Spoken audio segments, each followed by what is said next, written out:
Hello दोस्तों। आज हम आपके सामने G5 पर स्ट्रीम हो रही दिलजीत दोसांझ के शीर्ष किरदार वाली फिल्म एक डिटेक्टिव शेरदिल की रिव्यू लेकर आए हैं। जब किसी के सितारे गर्दिश में हो तो सब कुछ नकारात्मक ही नकारात्मक होता रहता है। इन दिनों दिलजीत दोसांझ के सितारे गर्दिश में हैं और इसका खामियाजा वह काफ़ी तेज़ी से भुगत रहे हैं। जबकि दिलजीत दोसांझ बेहतरीन अभिनेता व गायक हैं और इस बात को वह चमकीला सहित कई फिल्मों में साबित कर चुके हैं।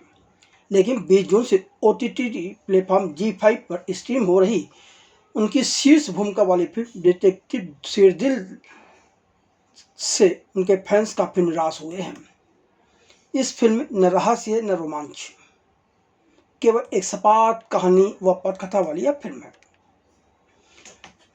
जहाँ तक फिल्म की कहानी का सवाल है तो 1 घंटे 48 मिनट की अवधि वाली फिल्म डिटेक्टिव शेरदिल की कहानी शुरू होती है बुडापेस्ट से, जहाँ डिटेक्टिव शेरदिल इस किरदार में दिलजीत दोसांझ हैं हर केस एक अलग स्टाइल में सुलझाते रहते हैं। वहाँ की पुलिस को भी हर केस को सुलझाने के लिए डिटेक्टिव शेरदिल की ही ज़रूरत पड़ती है। केस को हल करने के बाद अपराधी को उसकी जगह पहुँचाने के बाद डिटेक्टिव शेरदिल रील्स बनाने के लिए छुट्टी पर चले जाते हैं। एक दिन जाने माने उद्योगपति पंकज भाटी इस किरदार में बोमन रानी है की हत्या हो जाती है। एक सुपारी किलर ने पंकज भाटी की हत्या की है। जब उसकी वसीयत खुलती है तो हर कोई यह जानकर हैरान रह जाता है कि पंकज भाटी ने अपनी 60 बिलियन संपत्ति अपनी पत्नी राजेश्वरी, इसमें रत्ना पाठक हैं, बेटी शांति इस किरदार में बनीता संधू हैं और बेटे अंगद इस किरदार में सुमित व्यास हैं को देने की बजाय 80% संपत्ति अपनी बेटी शांति के प्रेमी पूर्वक इस किरदार में अर्जुन तंवर हैं को दे दिए हैं। इसी के साथ वह अपने घर में ही रहने वाले अपने साले बोधी इस किरदार में चंकी पांडे हैं के साथ साथ अपने पालतू कुत्ते के नाम भी 10% संपत्ति देगी है। अब पूरा परिवार इस मामले की जांच के लिए पुलिस कमिश्नर से बात करता है, क्योंकि उन्हें लगता है कि कहीं न कहीं यह सारा खेल शांति के प्रेमी पूर्वक का ही रचा हुआ है। अब वहां के पुलिस कमिश्नर इस केस की जांच का जिम्मा डिटेक्टिव शेरदिल इस किरदार में दिलजीत दोसांझ के साथ नताशा इस किरदार में दाना पेंटी हैं को देते हैं, जबकि इनकी मदद के लिए कैमरामैन के रूप में डैनी भी होते हैं। जब डिटेक्टिव शेरदिल पंकज भाटी के घर पहुंचता है तो उसे पता चलता है कि शांति और उसका प्रेमी पूर्वक दोनों ही गूंगे व बहरे हैं। शांति के लिए पूर्वक के बेनया प्यार को देखते हुए ही उसके पिता ने उसे अपनी कंपनी में नौकरी दी थी, उसे अकाउंटेंट बनाया था, लेकिन हत्या के बाद से पूर्वक लापता है। पंकज भाटी के पारिवारिक सदस्यों को शक है कि पूर्वक ने सुपारी किलर गोकी की मदद से पंकज की हत्या करा दी, लेकिन डिटेक्टिव शेरदिल को घर वालों पर भी शक है।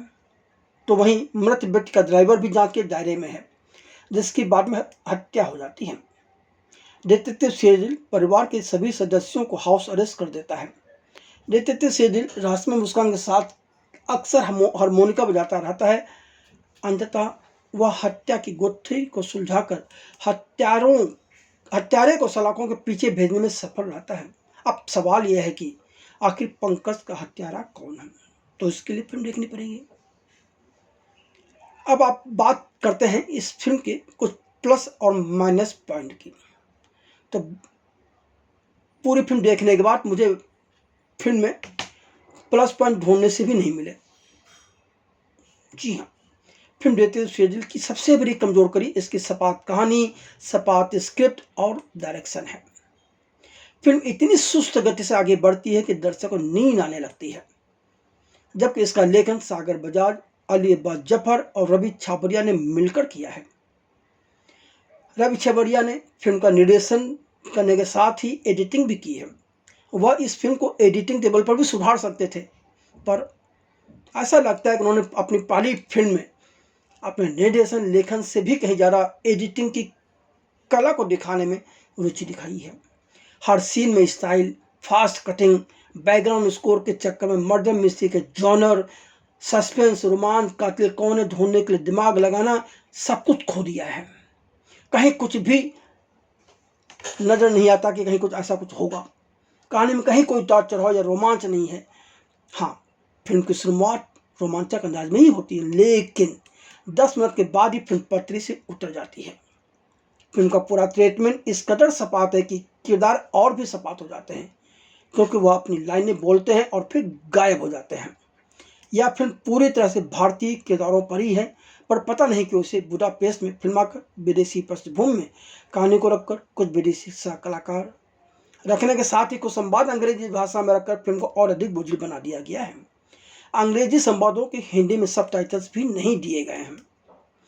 पहली बार दर्शकों को पता चलता है कि हत्या का केस हल करते समय पुलिस को फॉरेंसिक जांच की जरूरत भी नहीं पड़ती। देखते थे केवल क्राइम लोकेशन में पहुंचता है और केस आधा सुलझा लेता है, फिर कुछ चीजें इधर उधर दौड़भाग कर लेता है, पूछताछ से उस सारी चीजें सुलझ जाती हैं। फिल्म के संवाद भी काफी सतही हैं। और मजेदार बात यह है कि जब कातिल का राज खुलता है तो दर्शकों पर कोई असर नहीं पड़ता, जबकि कातिल का नाम सामने आने पर दर्शक को चौंकना चाहिए, पर वह चौंकता ही नहीं है। यह है इस फिल्म के लेखन निर्देशन की करामात। डिटेक्टिव सीरियल खुद को ब्योमकेश और करमचंद के बीच का मिश्रण बताता है, लेकिन उसकी कार्यशैली से ऐसा कुछ भी नजर नहीं आता। वह लेखक व निर्देशक की कमजोरी का प्रतीक बन जाता है। उसका ध्यान अपने काम में कम नजर आता है, पर वह अपनी सहकर्मी नताशा को तिरछी नजर से बार बार देखता रहता है। अब ऐसा वह क्यों करता है, या भाई हमारे फिल्म देखते जो समझ में नहीं आया। फिल्म का निर्देशक रवि छाबरिया की स्वतंत्र निर्देशक के तौर पर यह पहली फिल्म जरूर है, पर वह अली अब्बास के साथ बतौर सहायक निर्देशक भारत, सुल्तान, टाइगर जिंदा है जैसी फिल्मों में काम कर चुके हैं। लेकिन इन फिल्मों में बतौर सहायक अली अब्बास के साथ काम करते हुए उन्होंने क्या सीखा, यह बात इस फिल्म से तो कम से कम उजागर नहीं होती है। इस फिल्म में जितने कलाकार हैं सारे मंजे हुए और बेहतरीन कलाकार हैं। इसके बावजूद निर्देशक उन कलाकारों की प्रतिभा का उपयोग नहीं कर पाए। डिटेक्टिव शेरदिल के किरदार में दिलजीत दोसांझ का अभिनय ठीक ठाक है। सुमित व्यास तो हर सीन में खुद को स्टाइलिश साबित करते हुए नजर आते हैं। पंकज भाटी की बेटी शांति के किरदार में वनिता के पास अपनी प्रतिभा को दिखाने का अवसर था, पर वह निराश करती हैं। इसकी मूल वजह शायद यह रही कि उन्हें इस स्क्रिप्ट से कोई मदद नहीं मिली। बोमन ईरानी, रत्ना पाठक शाह, चंकी पांडे, डायना पेंटी सहित किसी भी कलाकार के हिस्से करने को कुछ खास आया ही नहीं। यह थी फिल्म डिटेक्टिव सीरियल की रिव्यू। अब हम फिर किसी दूसरी फिल्म की रिव्यू लेकर जल्द ही आपके सामने आएंगे।